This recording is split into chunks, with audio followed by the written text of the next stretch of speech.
Alhamdulillahi Rabbil Alameen. Wa sallallahu wa sallam ala nabiyyina Muhammad wa ala alihi wa sahbihi wa sallam amma ba'd.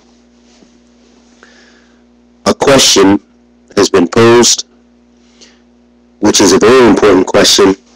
Do we defend the rulers in their sins?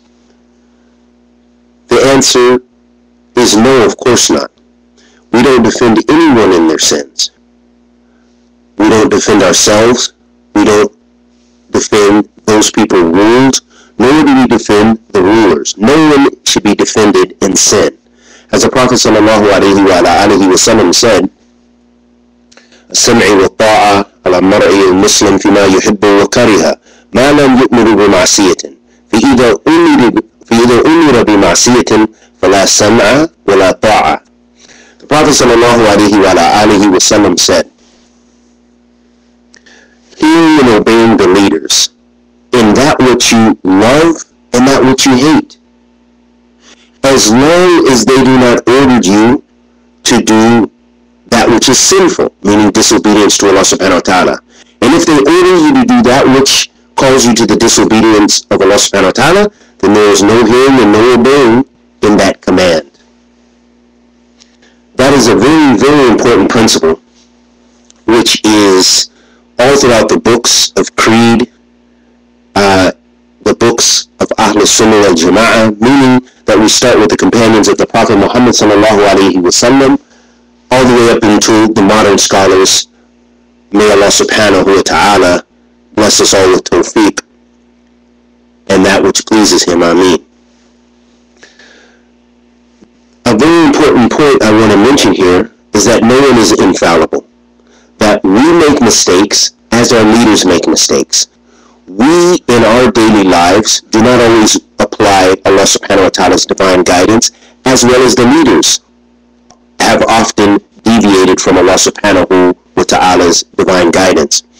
And in regards to this, when it comes to the issue of declaring someone to be a Muslim or someone who has left the religion, we leave that to the people of knowledge.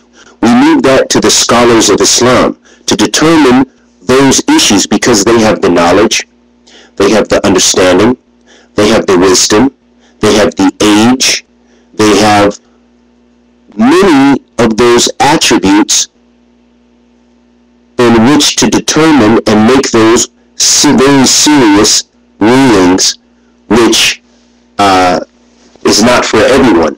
So should we leave this to the layman, or should we leave this to the well-grounded scholars?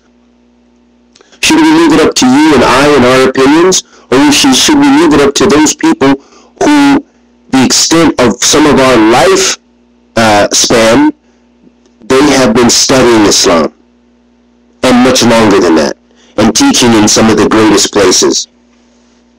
So this is very important, that we leave those major issues when it comes to applying whether someone is a Muslim or not, whether someone has left the guidance of Allah subhanahu wa ta'ala in totality or not.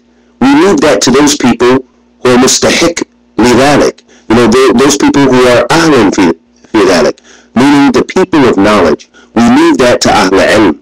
We leave that to the rasikhun fil ilm, those people who began with the small issues and studied this religion, and Allah has favored them to be the inheritors of the prophets, alayhim afdal salatu wassalam. And so we have to return to the Quran and the Sunnah, and we have to realize that this religion is not based upon our desires. It is based upon the Quran and the Sunnah and the methodology of the companions of the Prophet Muhammad sallallahu alayhi wa sallam. That it is not an issue of emotion, that we should protest and be like those groups of Hizb Tahrir and these other deviant sects. Why are they deviant? Because now they have strayed from the methodology of the Prophet Muhammad sallallahu alayhi wa sallam by saying, let's call the people to protest, let's call the people to rebellion, let's make takfir of this one. These people are not ruling by the Sharia, but yet you'll find that those same individuals don't even practice the Sharia in their lives. They don't grow their beards, or they don't do the most simplest, mundane aspects of the Sunnah of the Prophet ﷺ. Some of them, they don't even know how to treat their wives. They don't know how to treat their children. They don't know how to do the Sunnah, and the Sharia encompasses all aspects of our life. So it's not just a matter of making laws and decrees. Oh, this government has interest in its system, in its banking system, so now they're no longer practicing the Sharia. No, it's not a simple issue like that. And that's why I urge myself first and foremost, and those people who call to these ideologies and urge the people to rebel and spend their time speaking about the leaders and speaking about other Muslims and other people, to come back to the Quran and Sunnah and begin to look at themselves. And I ask Allah the Almighty to accept our good and forgive our evil. Wa sallallahu wa sallam ala nabiyyina Muhammad.